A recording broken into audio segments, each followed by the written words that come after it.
This is my story. I spent 42 years building a home, raising a son, paying off every brick with my bare hands. When my health declined, I moved in with my son and his wife, thinking I'd be safe, thinking I'd be respected. But one night, I came home and found a stranger in my bed. Not a tenant, not a friend, his father-in-law, and my son. He said, he needed somewhere to sleep, Dad. That was the moment I knew. The house would never be mine again, unless I took it back. Before I tell you what I did next that shocked my son, tell me where you're watching from, and don't forget to subscribe. I wasn't handed anything. I earned every nail, every pipe, every square foot of that house with my own 2 hands.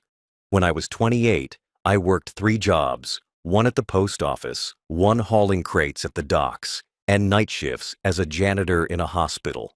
I skipped meals to save. I patched my own shoes with duct tape, all so that I could afford the down payment on a small house in the suburbs. Back then, it wasn't about luxury. It was about safety. It was about pride. I wanted a home for my future family, a place where I could rest, raise a child, and maybe grow old peacefully. I laid the tiles myself, painted every wall, replaced the roof when I didn't even have the strength to lift the ladder. When my wife got sick, that home became her sanctuary. And when she passed, I kept the house clean, exactly how she left it. Her photos still framed above the fireplace, her garden still blooming in spring. That house wasn't just shelter. It was the last piece of her I had. When my son got married, I was the one who welcomed his wife with open arms. I told her, "This house is your home too." When they struggled to afford rent, I gave up half the house for them. No lease, no demands, no conditions. I didn't ask for rent. I didn't ask for chores. I simply gave them space, the master bedroom, the guest bathroom, access to the garage, everything, because I thought that's what family did. When my son got laid off from work, I covered their grocery bills, paid their phone plan, even gave them my old car. My retirement fund started shrinking, but I told myself, it's okay, they'll take care of me when I'm older. I'm investing in love. But I didn't just give them space, I gave them respect. I never intruded, never raised my voice. I made sure to knock before entering their side of the house. I kept to my own routines. Coffee at 6, TV at 8, bed by 10. I treated my son not like a child, but like a grown man with his own life, and I expected that respect to go both ways. I believed the house was still mine, even if I was sharing it.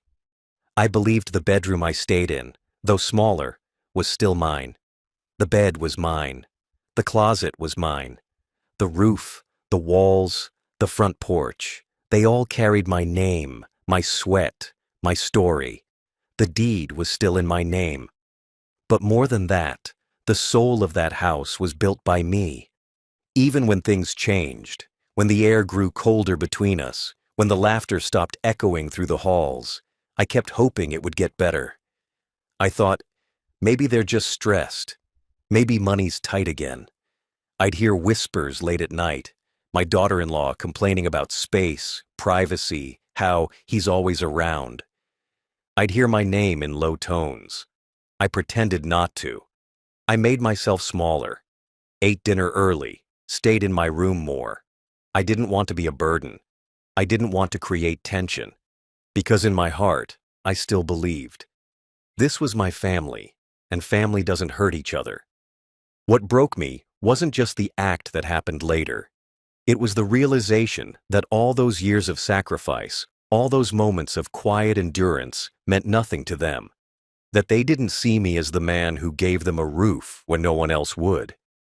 They saw me as an inconvenience, an old man taking up oxygen. But I didn't know any of that yet. Not fully.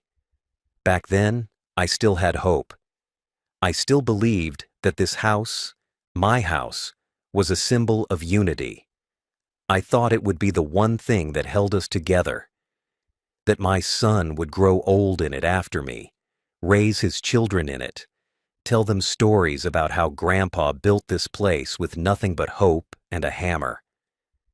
I was wrong, because to them, it was never a symbol. It was a trophy, a hand-me-down, a space they thought they'd inherit, by default, by entitlement, without gratitude. My son used to say, "Don't worry, Dad. One day this will all be mine, and I'll take care of it just like you did." But I didn't want him to take care of it. I wanted him to honor it, to respect it, to protect it the way I protected him when he was small, when he had nightmares and I stayed up all night holding his hand, when he got bullied and I taught him how to stand tall, when he failed exams and I told him, "You're not a failure, you're my son." And that bedroom, my small, simple bedroom, was the last thing I clung to. It wasn't luxurious, it had creaky floorboards and a lopsided dresser, but it was mine, my bed, my pillow, my blanket, the only place I could lie down and remember who I used to be, a husband, a father, a provider. That bed had seen me through grief, illness, loneliness, and aging. It held the weight of my memories. It cradled my back after long days of pain. It was the one place in that entire house where I still felt human. I never expected to be thanked, but I didn't expect to be replaced. So when the moment came, the moment I returned home and saw that man lying in my bed, something in me cracked. Not just sadness, not just confusion. It was betrayal. But we'll get to that. First, you need to understand what it feels like to build a home with your bare hands and be treated like you never belonged in it. The signs didn't come all at once. They arrived quietly, like a slow leak you don't notice until the floor's already warped. It started with the small things. At first, it was how my son stopped knocking before entering my room. He used to tap twice, wait for my voice, then step in with respect. One day, he just barged in, phone in hand, talking loud like I wasn't there. I said nothing, told myself he must be busy. Then he started inviting his friends over, guys I didn't know, crowding the living room, putting their feet on the coffee table I'd polished for years. I'd come out to get water, and someone would be sitting in my chair, the one with my cushion molded by time.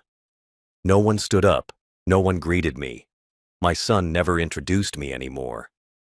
I'd quietly return to my room, pretending I didn't hear them laugh at my slippers or the way I shuffled. Then came the rules. Not house rules, my house, mind you, but rules set by my daughter-in-law. One morning, she taped a note to the fridge. "Please don't leave dishes in the sink." I hadn't, but I washed them anyway, just to avoid the tension. Then another note. "No TV after 9 p.m.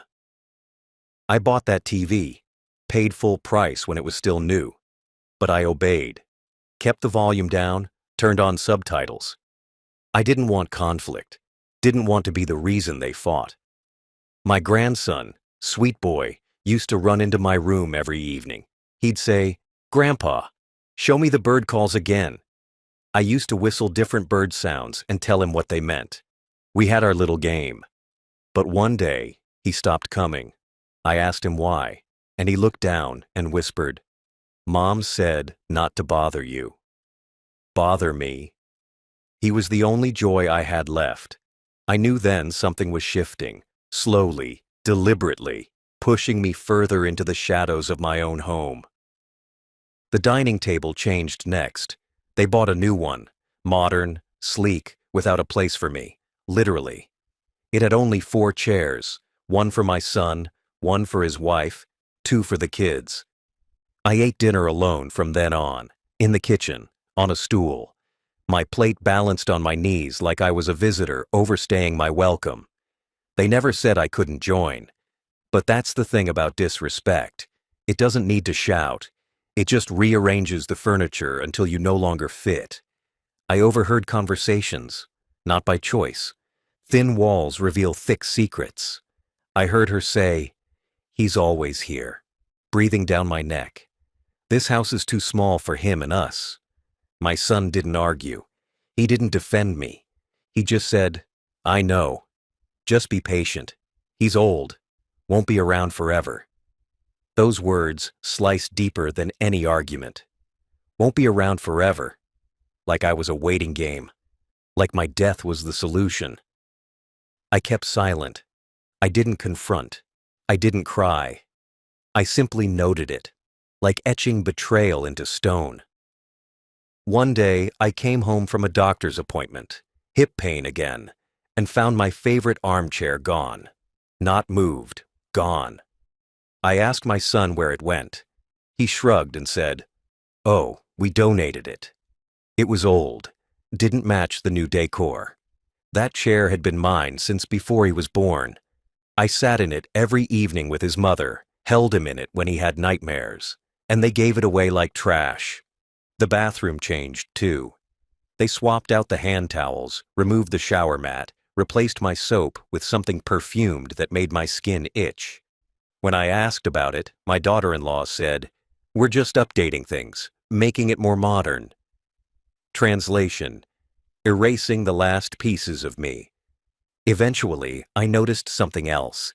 Guests stopped addressing me. When friends of theirs came over, they'd nod politely, but never talk. No, "How are you, sir?" No, "Nice to see you again." I was background noise. A ghost. My own son didn't even introduce me anymore. I was the old man in the back room. That's what I heard one night, word for word. Just ignore the old man in the back room. He keeps to himself. I tried to hold on to dignity. I'd wake early, clean the porch, water the plants, trim the hedges. I thought maybe showing effort would remind him, that I still mattered. But they never noticed. In fact, I came outside one morning and found the plants uprooted. "We're redoing the garden," she said. "It's too high maintenance." I planted those roses with my wife. Each one had a story. Now they were gone, torn out like weeds. Once, I brought up the idea of visiting my brother for a week, just a break. My son's response?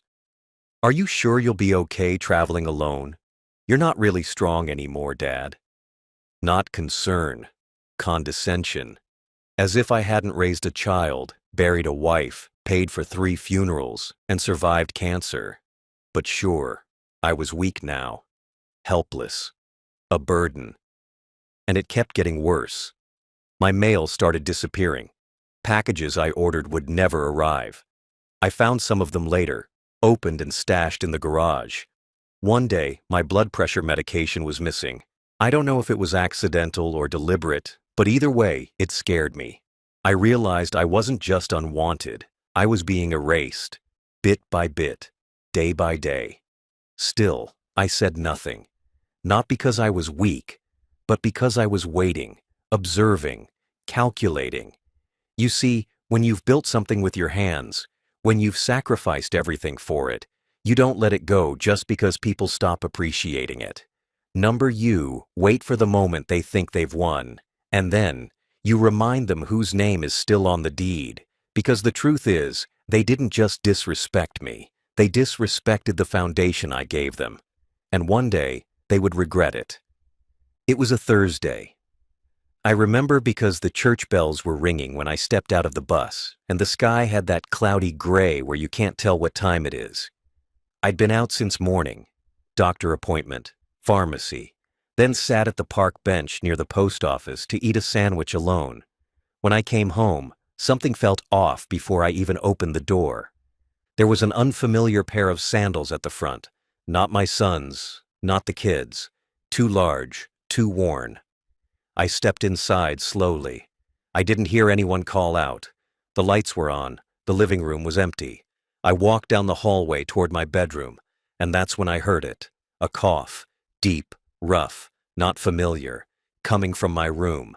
I opened the door, and I stopped breathing. There he was, lying in my bed, my mattress, my pillow, my blanket, my space.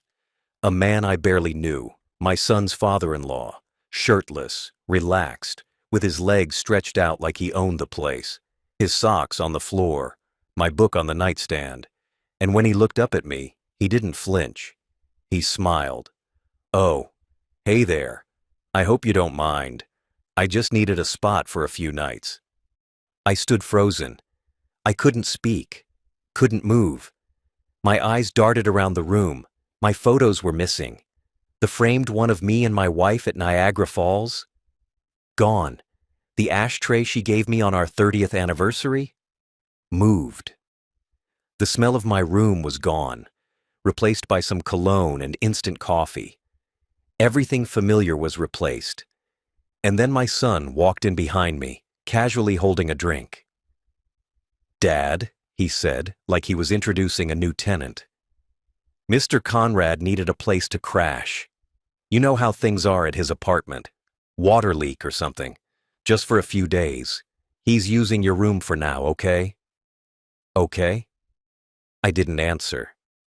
I looked at my son for a full 10 seconds, waiting for the punchline, waiting for the shame.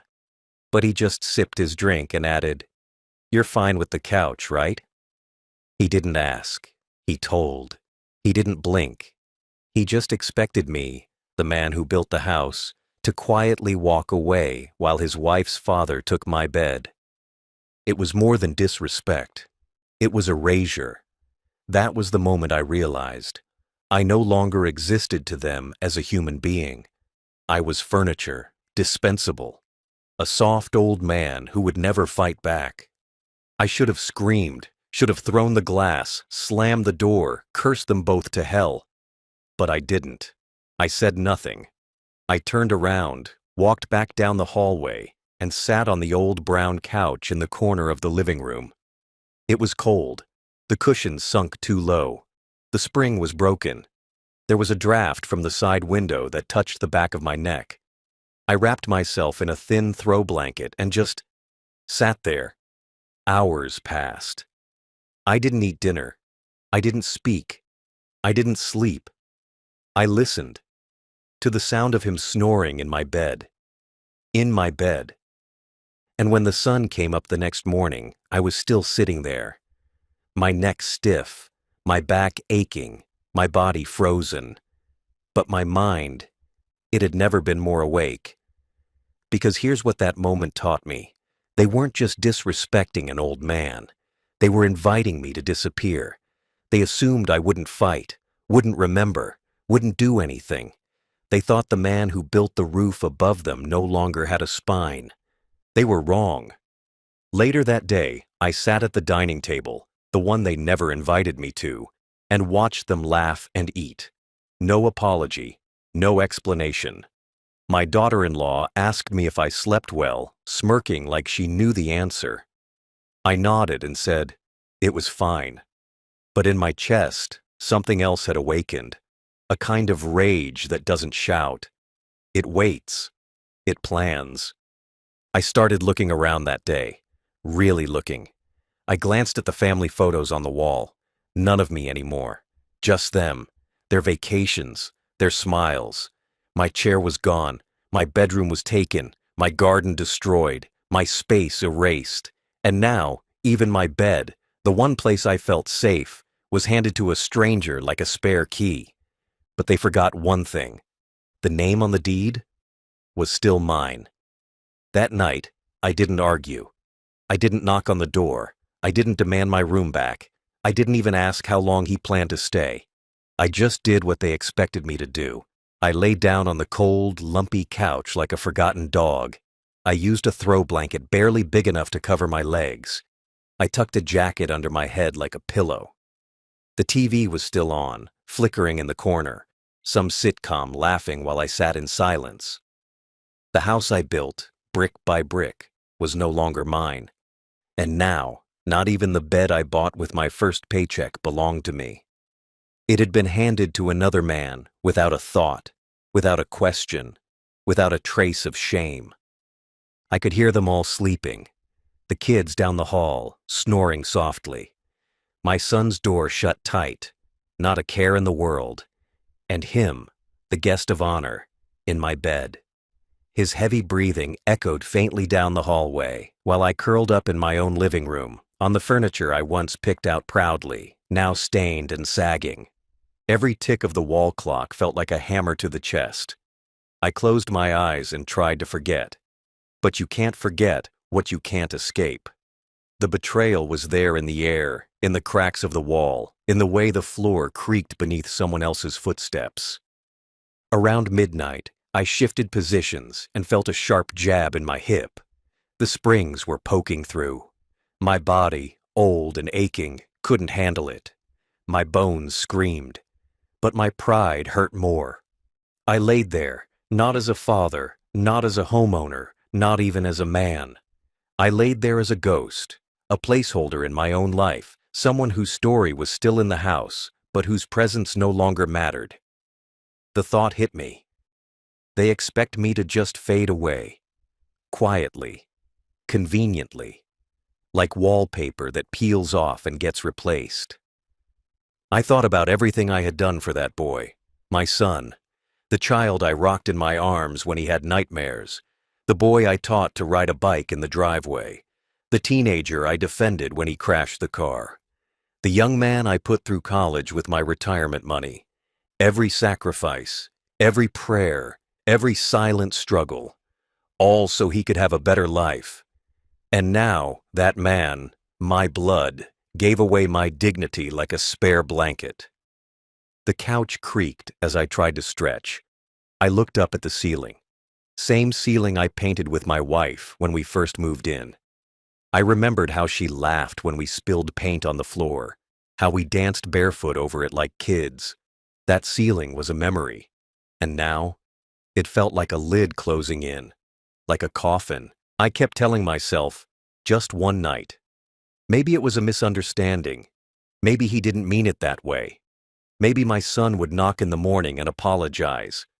But morning came. The sun rose.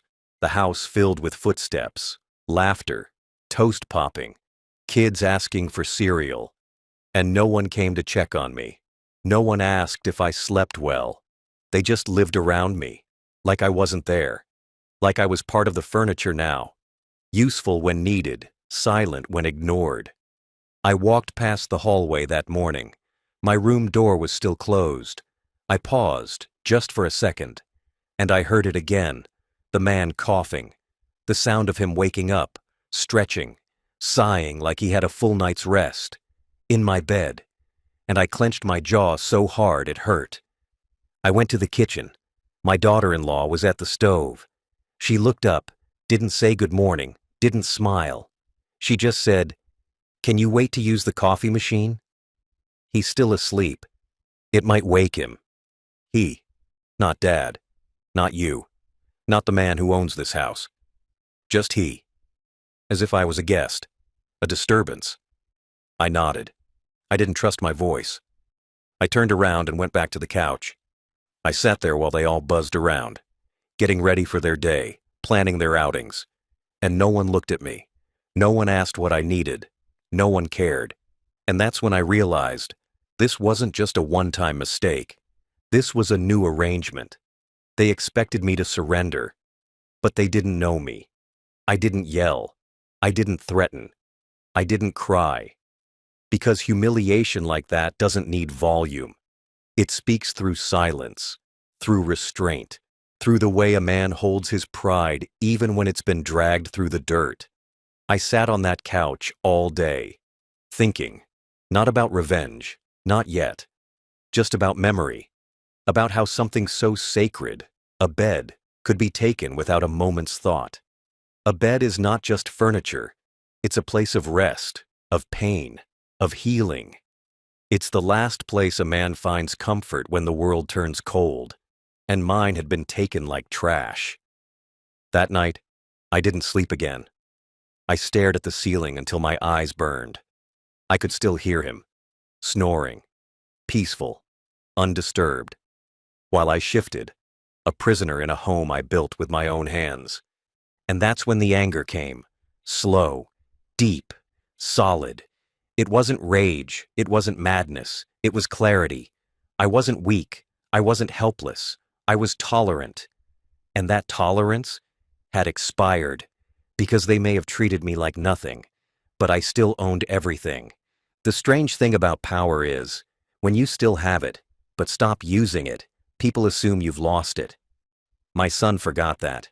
My daughter-in-law never even knew. They looked at my quietness and saw weakness. My silence became their permission. My stillness became their throne. But here's what they never stopped to ask. Whose name is still on the deed? Because while they treated me like furniture, the truth sat quietly in a fireproof folder in my locked drawer. A single sheet of paper with 3 words that could undo everything they built on my back. Property owner, George Miller. That house, every brick, every nail, every room, still belonged to me. Legally, fully, undisputedly. When my son and his wife moved in years ago, I never transferred ownership. I never signed it over, not because I didn't trust him, but because I wanted to protect him. Life throws surprises, divorce, debt, bankruptcy. I thought keeping the house in my name was a shield for the family. So if the worst happened, I could always step in. I didn't realize that I was the one who needed protection, not from the world, but from my own flesh and blood. They never asked who paid the taxes. I did. They never wondered why the mailbox still carried my name. They thought it was an oversight.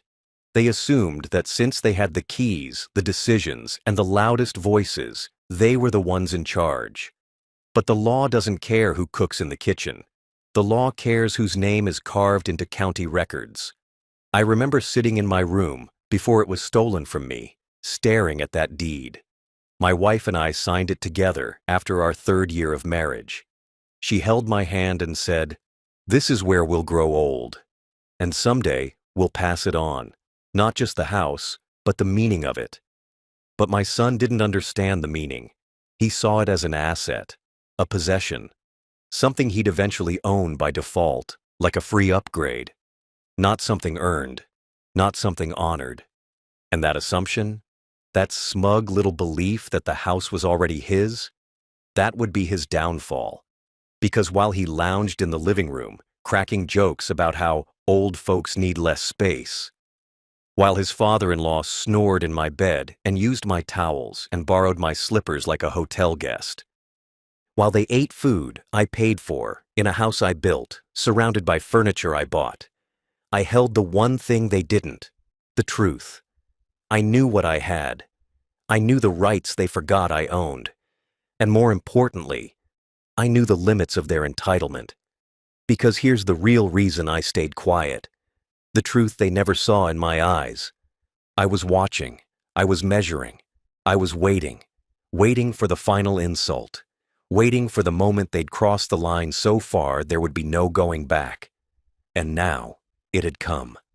Not just by taking my bed, but by laughing while I suffered. By treating my pain like background noise. That wasn't just cruelty. It was permission. It was the green light I'd been waiting for. And the best part? They had no idea what was coming. They thought I'd die in that house, and they'd inherit it. But they didn't read the fine print. Because long ago, after my wife passed, I had made quiet adjustments. A revocable living trust in my name. A clause in my will. Power of attorney arrangements. All airtight. All witnessed, all signed. They could not sell the house. They could not refinance it. They could not change the locks. They were living in a kingdom that didn't belong to them, ruled by a man they thought had no more power. And now, I was done being quiet, done being the ghost, done waiting for basic human decency in a house filled with takers. From that moment on, everything changed, not in loud explosions, but in quiet legal steps, one by one, a process I had full control over. No drama, no arguments, just action. They had forgotten the truth, the paper truth, the legal truth, the blood truth. That house was mine, but they were about to remember. The next morning, I waited until everyone had left the house. My son had taken the kids to school, his wife was off to her part-time job, and the man in my bed, the father-in-law, had gone out for a walk.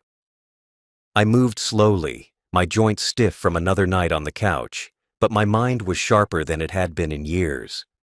I walked to the hallway closet, pulled out the small lockbox they didn't know about, and opened it with the brass key I always wore on a chain around my neck. Inside was everything I needed: my original deed, notarized documents, insurance records, and the business card of my lawyer, Daniel Granger. I called him that same hour. Daniel had been my lawyer for over 25 years, helped me navigate my wife's estate when she passed, reviewed the trust when I updated it, and knew every inch of my legal rights. When he picked up the phone and heard my voice, he said, "George, it's been a while. Everything okay?" "No," I said. "It's time." He paused, then calmly replied, "Understood." I told him everything: the disrespect, the humiliation, the bed, the guest, the silence. He didn't interrupt. When I was done, he said, "We'll handle this the right way. Paperwork first, then action. You'll stay quiet until everything is in place." And I agreed. Because this wouldn't be emotional. This wouldn't be reckless. This would be surgical. Within 48 hours, Daniel had drafted the formal eviction papers. We didn't need court drama. This was a private residence, not a lease arrangement.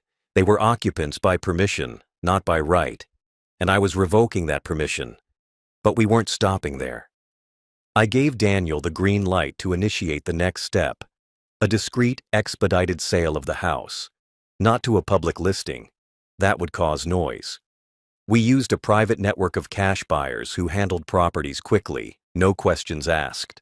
Within 5 days, we had serious offers. I chose one: a retired couple moving closer to their grandchildren, people who still understood what family meant. While Daniel handled the legal legwork, I played my part perfectly. I stayed silent, smiled during breakfast, nodded politely when they told me to use the other bathroom because he was still shaving in mine. I swept the porch, watered the dead plants, took out the trash, not out of kindness, but strategy. Because if you want the blade to land clean, you never warn the man you're holding it. I made notes, observed behaviors, stored mental snapshots, the way my son scrolled through his phone at dinner while I sat alone at the kitchen counter, the way his wife rolled her eyes whenever I asked a question, the way the father-in-law talked loudly about fixing things around here, as if he would be staying long-term. They were already settling into my kingdom, believing the crown had been passed. But here's what they didn't know: the papers were being signed, the title was being transferred. The future they thought was guaranteed was already gone. There was a moment, 3 days before the sale closed, where my daughter-in-law snapped at me. I had left my slippers near the hallway. She picked them up with 2 fingers like they were filth and tossed them into my room. "Don't leave your stuff everywhere," she barked. "This isn't a nursing home." I looked at her calmly and said, "You're right." She laughed, rolled her eyes, walked away. She had no idea that she had just insulted the landlord. That same night, I sat on the couch once more. But this time, I didn't feel small. I didn't feel erased. I felt prepared. The keys were still in my pocket. The title was still mine. And soon, everything around them, the furniture, the walls, the ceiling above their heads, would no longer belong to them. I had spent months, years, really, giving, bending, tolerating, shrinking. But not anymore. This wasn't just about a bed. This was about the message, the legacy, the lesson they never learned. Never disrespect the man who gave you everything, because one day he might take it all back. The papers were signed on a Tuesday. No announcement, no ceremony, just a quiet handshake in Daniel's office between me, the buyer, and a notary. The sale was clean, fast, final. My old house, the one I built, the one they tried to take from me piece by piece, was no longer mine. And yet, in that moment, it felt like I was finally taking it back. Because I wasn't handing it to them. I was handing it to people who respected what a home was meant to be. Not noise, not entitlement, not abuse disguised as family. The buyer, A retired couple named Robert and May had tears in their eyes when they saw the place, said it reminded them of their first home. I didn't say much, just nodded, smiled, said, "Take good care of it." And then I handed them the keys. But I still had one key left, the copy my son didn't know existed, because I wanted to be there when the truth hit. I wanted to watch. The very next morning, Daniel filed the final eviction notice. It was airtight, legally signed, processed, and served. We delivered it through the sheriff's office. They wouldn't be able to contest it. They wouldn't have time to, because the sale was complete. The clock was ticking, and strangers, real owners now, were on their way. I packed my suitcase slowly that day, folded the few things they hadn't already taken from me, my photo album, my old shaving kit, my wife's cookbook, my war medal. I didn't say a word to them. I just went about my business like it was any other day. Meanwhile, Daniel handled the logistics, utilities redirected, insurance canceled, address changed, forwarding mail set. By the time I was ready to walk out the door, I didn't even live there anymore. The final blow came 2 days later. It was a Saturday, around 10:15 a.m. They were all home, the kids watching cartoons, my son reading something on his phone, the father-in-law brewing coffee in my mug. My daughter-in-law was lounging on the patio in her robe, sipping tea like she owned the world. And that's when the moving truck pulled into the driveway. At first, they didn't react. They thought it was a mistake. I watched from a distance, across the street, behind the windshield of my cousin's parked car, as confusion turned to concern. A man stepped out of the truck holding a clipboard. Then the sheriff pulled up behind him. That's when panic set in. I saw my son walk outside, puzzled. I saw the officer hand him an envelope. His lips moved. I couldn't hear him, but I didn't need to. I already knew the words. "This property has been sold. You are no longer authorized to be here." His face turned pale. He looked around, eyes darting to the windows, then back at the sheriff. He shouted something. The officer remained calm. My daughter-in-law came rushing out in slippers, screaming, waving her arms, demanding answers. She pointed at the kids. The sheriff pointed at the paper. It didn't matter what they felt. What mattered was what I did. Inside, the buyers were already walking through, led by the realtor. She pointed at the fireplace, at the backyard, at the kitchen island. Meanwhile, my son stood frozen on the porch, watching everything slip through his fingers. They weren't just being evicted. They were replaced. The man who slept in my bed came out last, still half asleep, confused, muttering about calling someone. But there was no one to call. No loophole, no pity, no negotiation. The house was gone, and with it, every ounce of control they thought they had. I stepped out of the car and crossed the street, slowly, calmly. My son saw me first. He ran up, still clutching the paper. "Dad, what is this? What's happening?" I looked him in the eye and said, "You let another man sleep in my bed." He blinked. I continued, "So now I'm letting strangers sleep in yours." His mouth dropped open, but I was already walking past him. I nodded politely to the new owners. "Enjoy the place," I said. "It has good bones." Then I turned to my son one last time. "You treated me like a ghost, so now this house belongs to people who can see me." And I walked away, suitcase in hand, spine straight, head high. I didn't look back. The moment the sheriff finished explaining the paperwork, my son's face changed. I'd seen him angry before, embarrassed, even scared once when he broke his leg as a boy.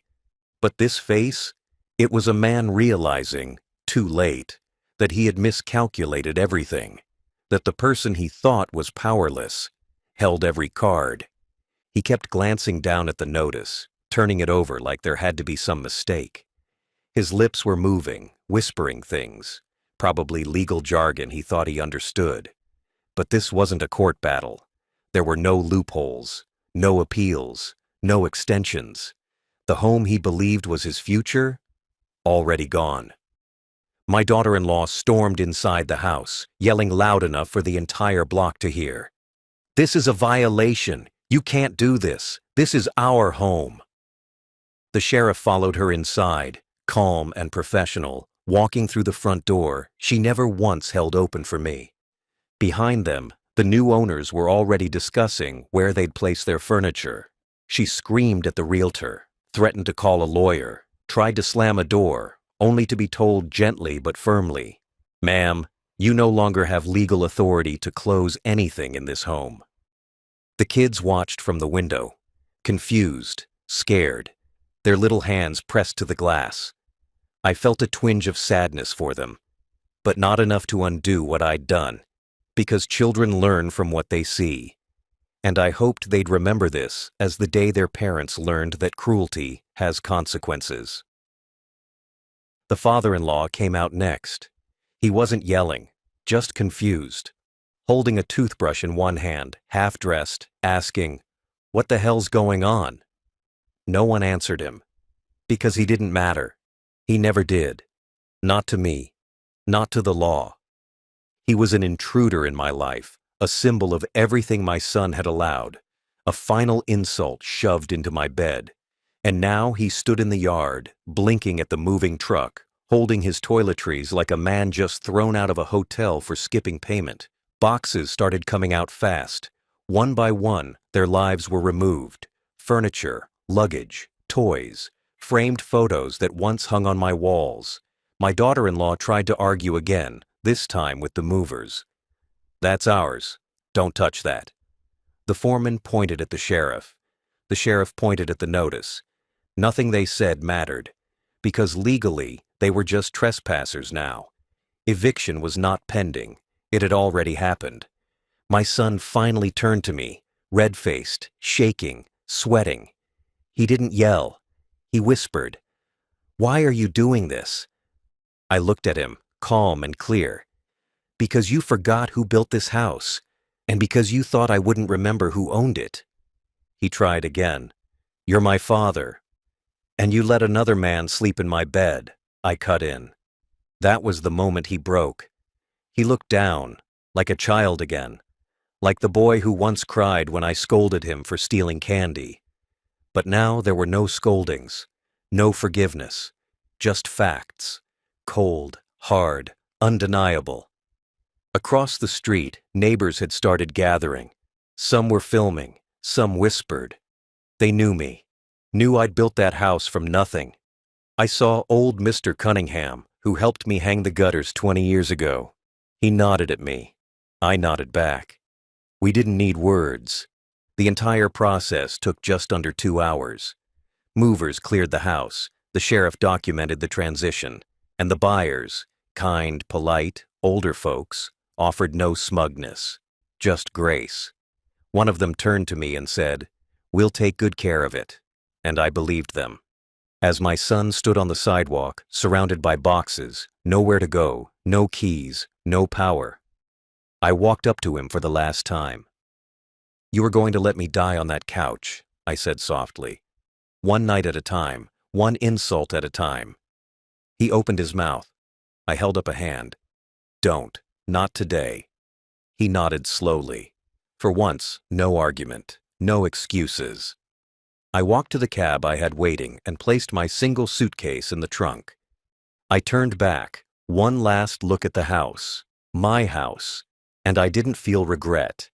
I felt peace. I got in the car. I didn't say goodbye. In the weeks that followed, there were no phone calls, no visits, no apologies, nothing. Just silence. The same silence they used to suffocate me in that house now wrapped around them. I didn't chase them. I didn't need to. I had already said everything without saying a word. My message wasn't written in texts or arguments. It was delivered through paperwork, notarized signatures, and a moving truck. It was etched in the look on my son's face when he realized he'd lost everything. Not because I was cruel, but because he was. Because for years, he mistook my kindness for weakness. because he confused being a father with being a servant. And when the consequences finally came, they arrived without warning. Just like they had taken my bed without asking, they ended up staying in a motel for a while, or so I heard. One of the neighbors, the only one who still speaks to them, told me they were bouncing between short-term rentals, trying to figure out what to do. Turns out they had no savings, no backup plan. My son had never bothered to invest in anything other than his own ego. And my daughter-in-law? She had spent her energy complaining about space instead of learning how to build anything of her own. The house was never theirs, not legally, not morally, but in their minds it was guaranteed. They thought I'd eventually die and leave it to them like a forgotten wallet. They never imagined I'd still be strong enough to take it back. He tried calling once, a week after the eviction. I didn't answer. He didn't leave a voicemail, just a missed call that sat on my screen like a question that didn't deserve an answer, because I had already answered it. With every sleepless night on that couch, with every insult swallowed, with every time I stepped aside in my own home. That call wasn't remorse. It was desperation. And I owed him nothing. The part that stung the most, for him, not me, was realizing what he'd lost. He didn't just lose shelter. He lost history. That house was more than walls. It was family dinners, birthday candles, Sunday football, the backyard swing set he begged me to build at age 7. It was the dent in the hallway from the time he crashed his skateboard, the mark on the wall where I measured his height every birthday. All of it. Gone. Left behind for someone else to repaint, to rebuild, to restore with care he never gave. My daughter-in-law posted something cryptic on social media not long after. A photo of a motel breakfast, styrofoam eggs and stale toast, with the caption, "Some people forget where they came from, but we won't." I didn't reply. Didn't need to. Because they weren't forgotten. They were remembered exactly as they acted, entitled, ungrateful, and loud in their disrespect. And now, they were living with the consequences. As for me, I bought a small home a few towns over. Quiet, peaceful. A single-story place with a porch that faces the sunrise. The backyard has space for a little garden. I planted new roses, not to replace the old ones, but to remind myself that even after deep roots are ripped out, new life can bloom. I sleep in a new bed now, a firmer mattress, softer pillows. No one else has touched it. No one else will. There's a photo of my wife on the nightstand, same one that used to be above the fireplace. Her smile hasn't faded. And now, for the first time in years, I can look at it without guilt. Because I know she would have done the same thing. She would have stood up, taken back her place, reminded them all who built that home, not just with money, but with meaning. I spend my mornings on the porch, sipping tea, watching the sun climb through the trees. No more whispers behind my back, no more strangers in my bed, no more walking on eggshells in a house I paid for. Just peace, just air, just me. And you know the strange part? I don't miss them. I don't miss the noise, the tension, the pretending. I miss who they used to be. The little boy who cried when I left for work. The young man who hugged me at his wedding. But that version of him, he left a long time ago. And the man who took his place? He made a decision. He decided I was disposable, so I reminded him I wasn't. There's a kind of justice the world doesn't understand. It doesn't come with applause. There are no news stories. No one calls you brave. But it's the kind that happens in silence, in the quiet, steady power of taking back what's yours. That's the justice I live with now. Not revenge, not bitterness. Justice. The kind that says, you don't get to disrespect a man and expect him to keep feeding you. You don't get to steal a bed from the man who built your roof and expect that roof to stay over your head. My justice was never about punishing them. It was about restoring me. My new house may be smaller, but every inch of it is mine. My slippers are where I leave them. My meals are cooked when I want them. My bed, untouched, sacred, peaceful. I keep it made every morning, not out of habit, but out of respect for the place where I sleep. No one else puts their head on my pillow. No one else dares touch it. That may sound like a small thing, but when you've had your dignity taken from you in the form of a mattress, a pillow, and 4 stolen walls, you start to understand how big the small things really are. Sometimes people ask if I regret it, if I miss my son, if I wonder how things could have been different. I don't lie. I tell them, of course I wish it had turned out another way.